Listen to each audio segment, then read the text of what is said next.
What is it that drives 94% of your problems in business? In your business, my business, any business? Well, according to a 20th century business consultant who majored on quality service, his name was Edward Deming. You can look him up. He said this. He said that 94% of all problems in business are...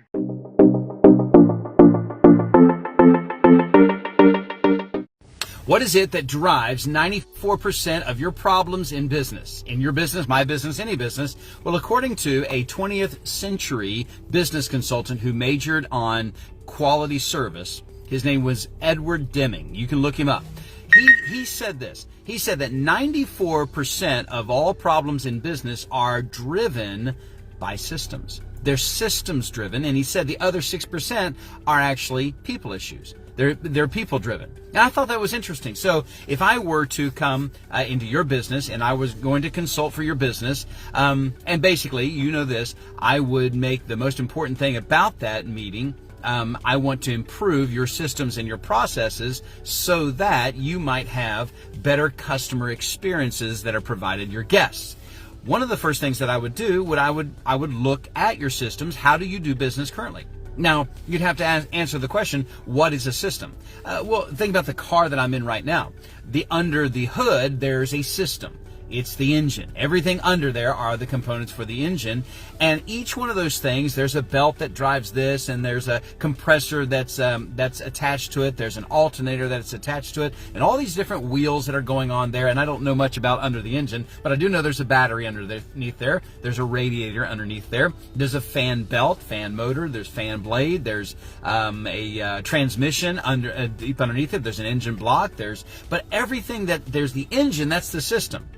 But there's processes to that engine. Those are the components of the engine itself. In business, it's much the same, at least the way that I look at it to simplify it for my simple brain. I have to understand this, right? So basically, how you view the entire business itself in doing business is your business system.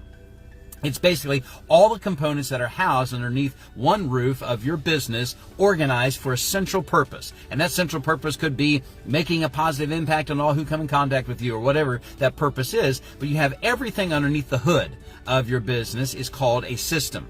But within those intricate details of that system are going to be found the processes. Ask yourself the question regarding your system. What is my plan ultimately in any one area of my business? And you're going to have different areas of your business, and you might be able to call those different areas of your business, you can call them your processes. What are your processes leaning towards production, operation, quality and control might be found underneath there. Maybe you'd have, let's take an example, customer support. So customer support could be a process, right? And you might say this, what is my plan for supporting my customer when, now the customer support being the system, what is my plan when supporting my customers when they want to give me feedback? When they want to reach out and connect with me and they want to offer me feedback, a positive or a negative, when they want to connect with me, what's my process there for that? When under the customer support system, when they have a complaint, we got it wrong, and they want to share that with us, how are they going to go about doing that? What's going to be the process developed underneath that system?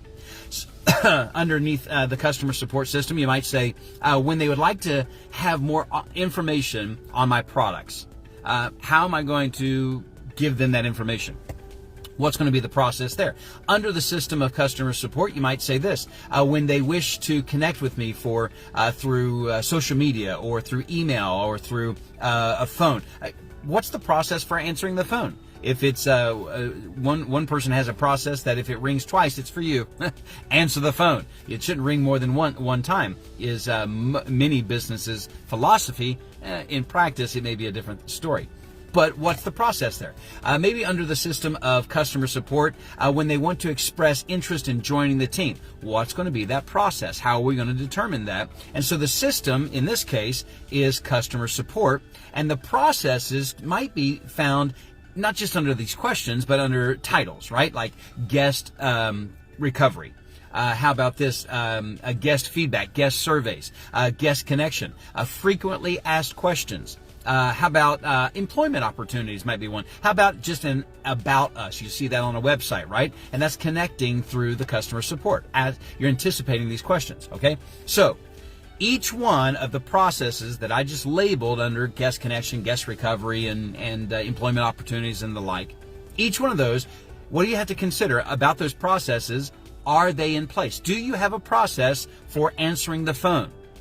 Do you have a process for recovering the guest when you got it wrong? It was late on delivery or the quality was bad. Do you have a process for recovering that guest? What are the steps to that process? Where's the breakdown in the process? Are you happy with the current results that come as a result of your process? Where could it improve? If it is working out great, well, that's great. Well, is there any area of improvement in the process? You see, systems make our businesses effective. Processes give efficiency to those systems to make sure that the system is working really, really well. You might say this, you could never divorce yourself from the system, while you need to update periodically the processes. We're always married to the message, but the methods sometimes we could compromise those and update those. Systems are run by people, but the people have to work the system itself. And if you'd wish to shorten the goal, and the goal is success in business, then you're going to have to develop a great system and then go forward always looking at your processes and seeing if they need to be updated.